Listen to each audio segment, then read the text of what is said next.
हनुमान जी महाराज जब लंका जलाने गए थे और जब वापस जला करके आए तो राम जी ने कहा कि बेटा तुम्हारा बहुत उपकार है हमारे ऊपर, प्रति उपकार करो का तोरा।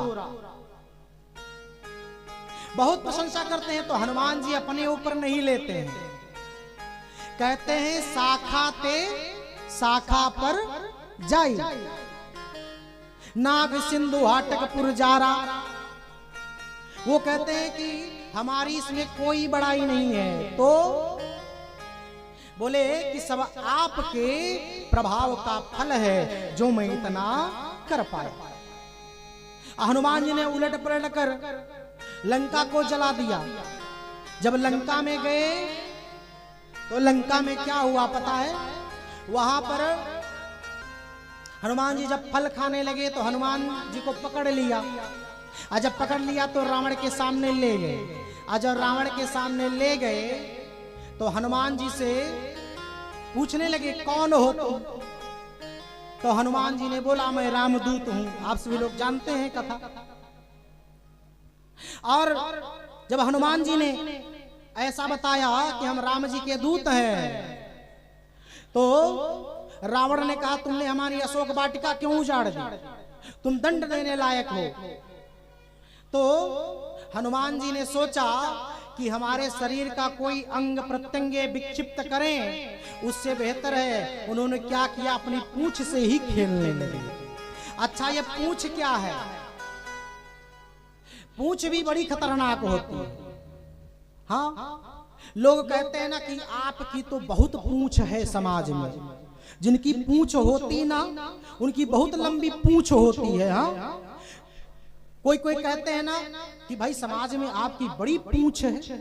वही पूंछ, और ये पूंछ कौन है? ये साक्षात मैया पार्वती जी हैं। क्योंकि जब मैया पार्वती ने भगवान भोलेनाथ से कहा कि यहाँ कैलाश में खुले रहते हो, नंग धड़ंग रहते हो, कहीं एक मकान ही बनवा लो, तो विश्वकर्मा को बुला करके सोने की लंका भगवान ने बनवा दी। और उसमें गृह प्रवेश करवाने के लिए पंडित जी को बुलाया। और पंडित कौन? हाँ, रावण। अब जब रावण आया, अच्छा भगवान ने घर किसके लिए बनाया?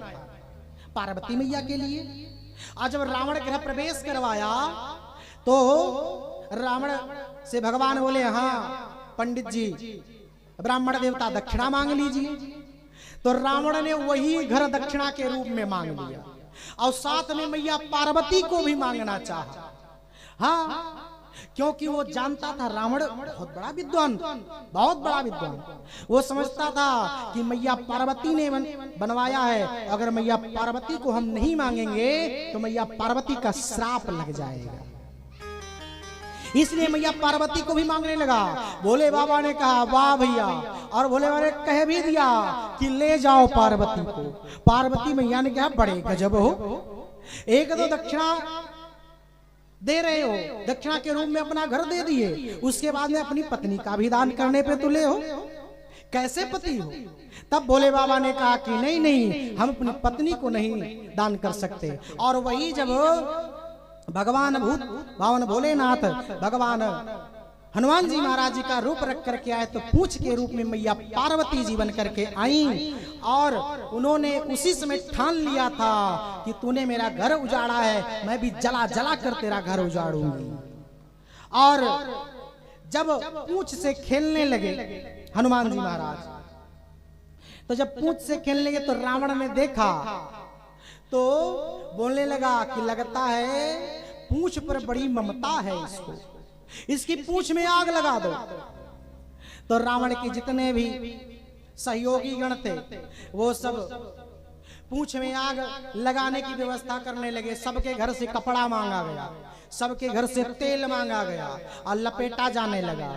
और लपेटा जाने लगा तो हनुमान जी ने भी सोचा कि जिसके घर से चंदा आया उसके यहाँ प्रसाद जरूर पहुंचेगा, चिंता ना करो।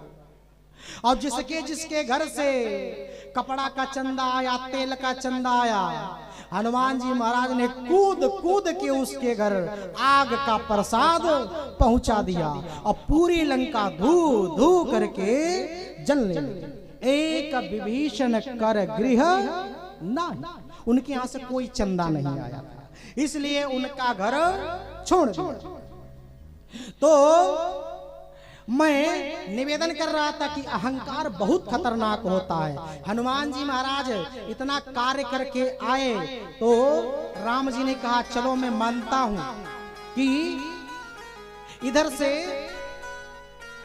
हमारी अंगूठी थी और शाखा मृग की बड़ी मनुष्याई, इससे आप चले गए, लेकिन उधर से नांग के कैसे आए? तो बोले जब हम चलने लगे तो मैया ने अपना चूड़ामणि दे दिया, और वही चूड़ामणि जब हम हाथ में लिए तो अपने आप हम उड़ गए।